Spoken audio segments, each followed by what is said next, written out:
ABC ન્યૂઝમાં આપનું સ્વાગત છે। હું છું શબ્બીર અલી ખાન। પંચમહાલ લોકસભા બેઠક ભાજપના ઉમેદવાર રાજપાલસિંહ જાદવે ઉમેદવારી નોંધાવી।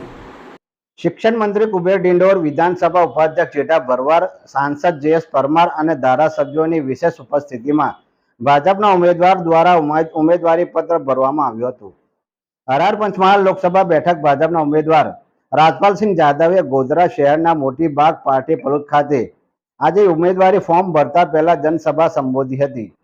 બીજી તરફ પંચમહાલ જિલ્લા ભારતીય જનતા પાર્ટીના યુવા મોરચા દ્વારા વિશાળ બાઇક રેલીનું આયોજન કરવામાં આવ્યું હતું।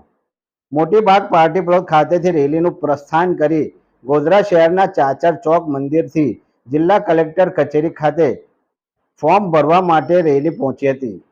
આ બાઇક રેલીમાં મોટી સંખ્યામાં લોકો જોડાયા હતા। તે તમને દેખાય છે જીત તો થયેલી જ છે, બાકી તો જે છે લીડ માટેના 5 લાખ પ્લસ થવાના છે, એમાં કોઈ શંકાને સ્થાન નથી। મુદ્દાઓ કયા છે? વિકાસનો મુદ્દો છે, ઘણા બધા કામો મોદી સાહેબના વિકાસલક્ષી થયેલા છે ને હજુ પણ ચાલુ જ છે, કામો જે થાય છે અત્યારે, અને આગામ જે કોઈ કામો છે બાકીના એ બંધ કરીશું।